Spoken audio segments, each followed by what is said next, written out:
Hey everyone, this is Steve Weintraub with Collider, and I'm here with Tim Miller. Hello, Steve. Great, how are you? I'm good. It's a little early to be here. Do we have to look at the camera? No, not at all. Okay. We can just look at. I can gaze stare into your eyes. I can stare It's going to lovingly. be a long, uncomfortable interview, people. Before we get started, the only reason we get to be at South by Southwest is because we have awesome sponsors. I want to give a huge thank you to Supper Suite, El Soro Tequila, Hint Water. It's delicious. Right, and what's funny is this was like I won't even bore people with that, but the point is I want to give a huge thank you to everyone that made it possible for us to be here. So sincere thank you. It helps with hangovers. Wait, are you saying that you. you went out drinking last night? No, I didn't. Right, I was going to say.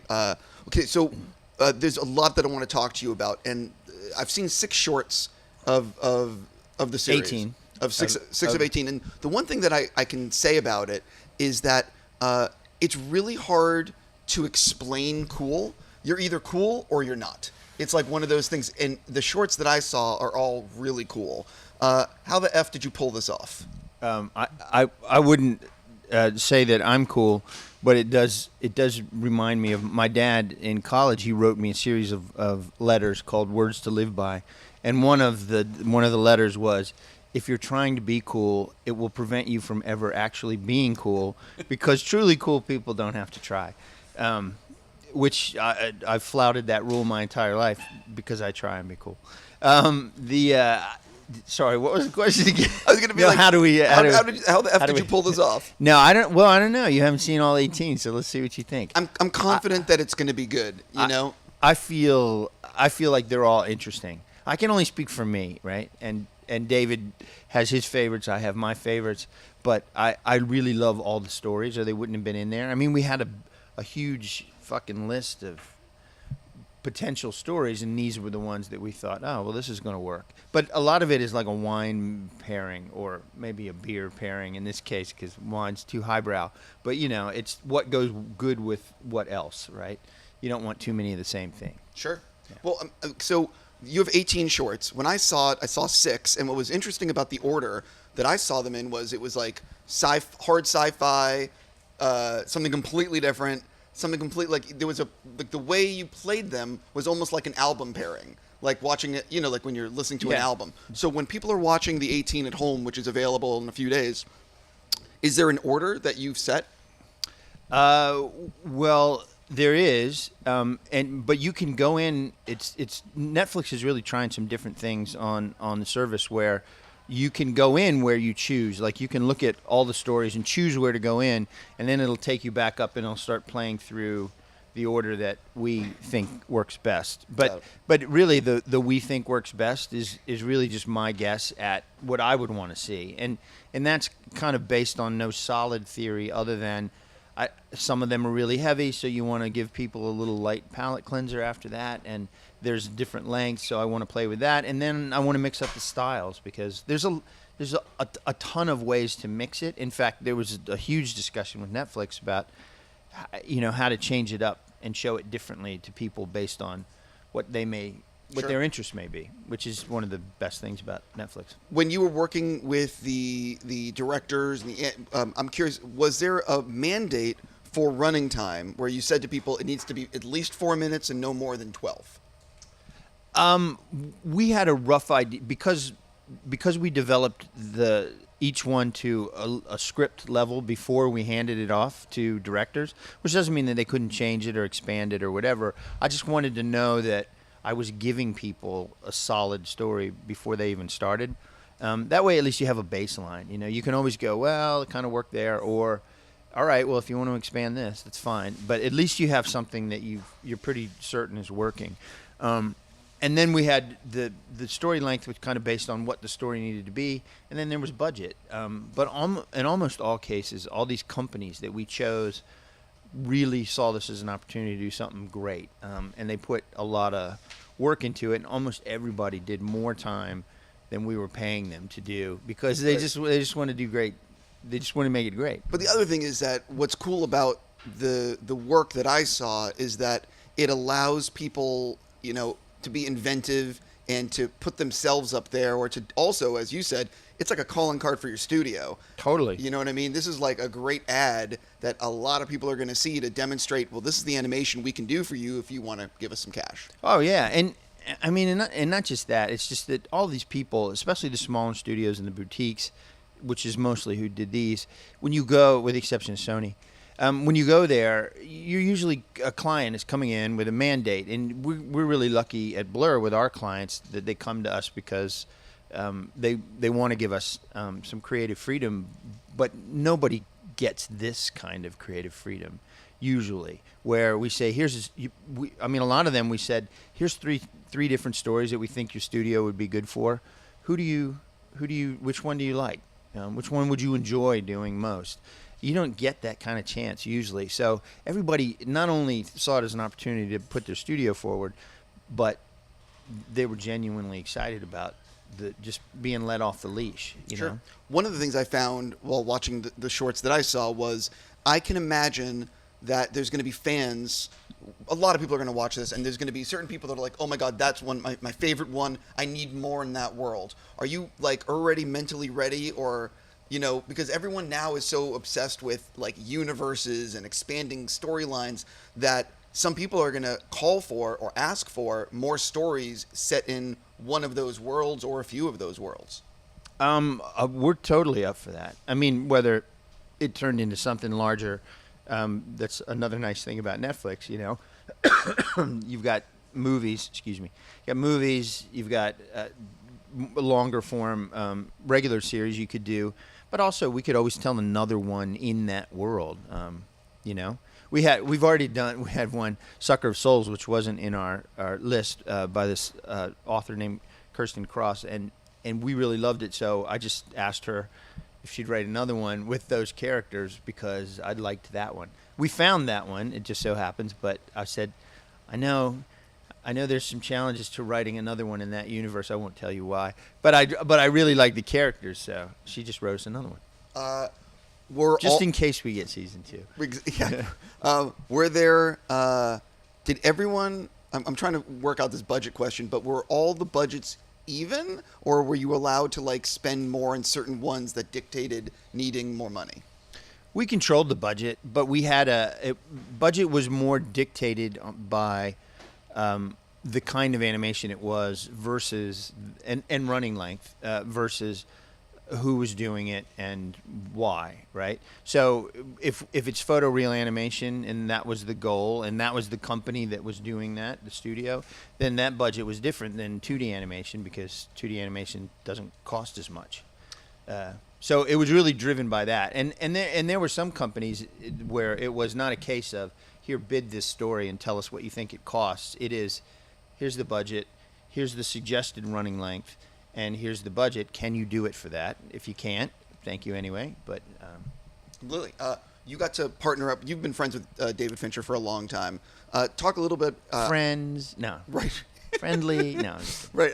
Talk a little bit about collaborating with him on this because I know this is like animation and this kind of thing has been something he's been interested in for a little while. So what was it like, and how did you guys come together on this?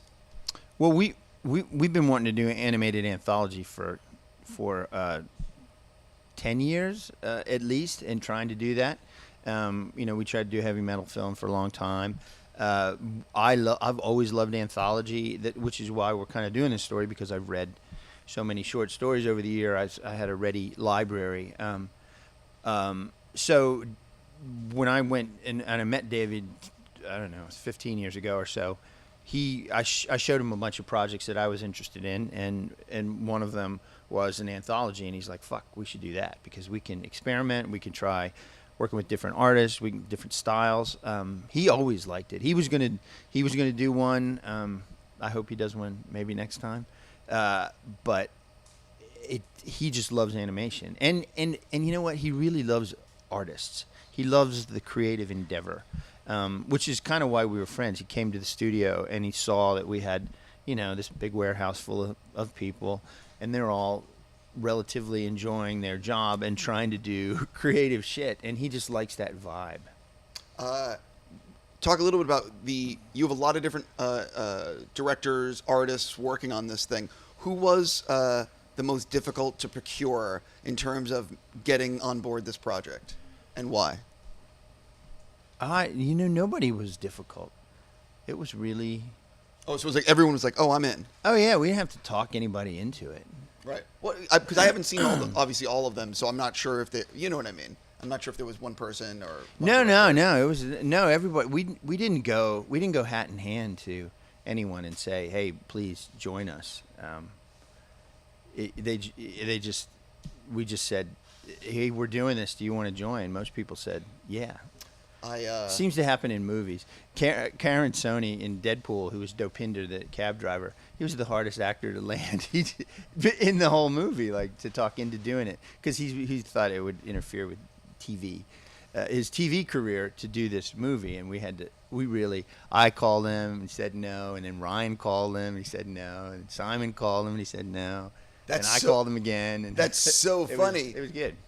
Mostly because, I mean, since that movie, I've seen him in a bunch of things. It's obvious a lot of casting people saw him in. I think he had a good career before that, but he's such a nice guy. It was just he thought maybe being in movies would end his other endeavors, and that's why he was reluctant. But he gave in eventually. One of the things about Netflix is that they announce things, and then it's basically on the service right after they announce. And a lot of people aren't going to realize, how long have you been working on the animation and these stories? Because I think this has been going on behind the scenes for a while. Yeah, it's been 2.5 years, I think, since they said yes. Actually, it was right after Deadpool. David called me literally the weekend that Deadpool came out and said, "Okay, now we're going to make another push to do this." And then a week after that, he said, "And we're going to do it at Netflix." That's crazy. Yeah, it was crazy. It's been a while. Shit takes a lot longer than everybody thinks. Usually by the time you make it, either you're one of those people that make an announcement early because you need the positive reinforcement of your creative drive to go out there and do it, or you're one of those people like David is who doesn't want to talk about it. We've done a screening. I've done a screening series at Collider for a number of years, and one of the coolest ones was the one I did with you, because we showed Deadpool like 8 or 9 days before it came out, before the press had seen it in LA. We did a screening, and the greatest thing about that was it was before anyone had an inkling of what this movie was going to be. So it was one of these screenings where, like, we love this movie. This is, this is fantastic. And then it became a whole different beast, after it came out. We had no idea. I mean, we were sitting there opening weekend going, "Man, I hope it doesn't tank totally." The greatest story, and I think a lot of people don't realize, is when we did that screening, and I remember talking to Kinberg, being like, so what's like the dream number? And they were like, 20 to 40 million, and we're going to be super happy. Oh yeah. And I've never been a part of, that kind of ridiculousness. Yeah. It was crazy. Yeah. I definitely have to talk about working with Netflix. Everyone has been setting up projects there, and obviously, listen, I love them, and I love what they're putting out. Are you guys talking about doing other things with Netflix? Like, what's going on? Well, David's got a long relationship with them, so he's talking all the time. We had a super experience. I mean, this series has nobody to blame but us if it doesn't work, because Netflix was like, "Look, you guys do what you want. Clearly, you have a vision for what this show can be," and they didn't tell us we couldn't do anything. They didn't tell us we should do anything. They just said, "Go make it great." So I would love to work with them again. I hope we get a season 2. Well, I was going to say, so the dream is it comes out on the 15th. I would imagine within a week they generally know if people are clicking on this thing or not. So the idea is, if it's successful, you guys totally want to do more. Well, you're going to think I'm being disingenuous here, but I'm not. But we might not know that. Oh, they won't tell you anything. Well, it's not that they won't tell you. It's just that sometimes these things take a little while to. You have Netflix, I'm sure. So you go on. There's so much shit to watch and I don't mean shit like bad stuff. I just mean there's so much stuff, Yep. And so sometimes it takes a while to find that. I loved Ozark. I still haven't watched season 2 because I just haven't had time. So. We're on the same page on that. I loved the first season. Yeah. Haven't had time. Yeah. Also, my wife and daughter watched it without me, and so now I have to watch it on my own, and that's really trouble. But I mean, you know, sometimes it's got to build a little word of mouth and momentum, which I think this is kind of built for word of mouth more than anything else. Even though Netflix is doing a big push behind it and showing it here and getting David and I down here, it's great. And if you happen to live in LA, you'll see a lot of billboards. But then we also did influencer screenings in San Francisco and Vancouver and New York and London. And London one. When does the London one happen? Oh, it happened last night? Or why didn't? What happened? By the way, Netflix people are right off know. camera. I want to know. Yes. Right. It hasn't happened yet. I'm sorry. It's Monday. Ah, there So you go. the London screening hasn't happened yet, but by the time you're watching this, it will have happened. Yes.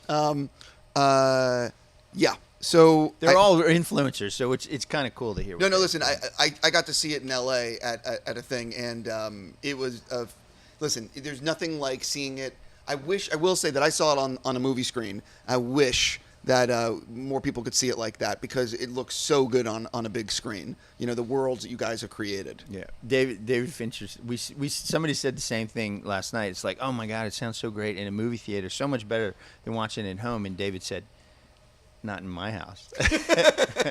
Right, but David is also. I don't even want He's to. probably got a pretty sweet setup. I would imagine that David has. I'm sure he has a pretty good setup. Every director I've spoken to, when I've seen them like out and about, has like these super fancy, really nice like Leica cameras, or like. I'm sure David has been treated very well by people who have like projectors or screens or. Yes, but just so you know, I don't have a nice setup, so any product play. No, I'm just kidding. Right. Yeah, we have a very. It's a nice TV, but it's not a. Yeah, but you have Blur. Oh yeah, I've been that's true. I have a screening room. I was gonna say Blur. I was fortunate enough to go there, and there was a very nice screening room, I believe, upstairs. That I was. Actually, we have 2 screening rooms now because the Terminator post is there, and Yeah. that's true. That's fair enough. I heard. Yeah, you are working on a different movie now. I heard about that. Yeah, just a little thing, A small little indie. just a little movie Um, about robots. Right. It's a thing with you. You have to go because you have a lot of other press, and then I think a plane. No, I don't. I can stay all day. Oh no, what sir. other questions do you have? Oh no. I will get in such trouble. Believe me. Watch those people as they They circle. right. There's nobody there, ladies and gentlemen. No, that Nobody is cares. Tim is totally bullshitting. There are no. I'll get what we call the hook, and then when I ask for a different Netflix thing in the Do future. you get a hook? What is it? The hook is when I get when Adam was standing there and he was going like this. That means wrap this fucker up. And what happens is that I was told you have a hard out to catch a plane to L.A. Or is that not true? They're totally making shit up. I'm staying here all week. No, I'm just kidding. I was going to be like, wait, I got. I am. Well, I am doing more press. That's Right, it. totally. That's all I'm doing today. Yeah. No, but listen, we'll do a follow up because I have what we call other questions. But listen, I really mean it sincerely. I loved what I saw. I cannot wait to see the rest. And let me know when I can watch all 3 hours at Blur. You like the way I did that on camera? Yeah, on our big screen. Right on the big Our screen. big expensive screen. Right, exactly. Seriously, congrats on all this, and thank you so much for coming by. Thanks, Steve.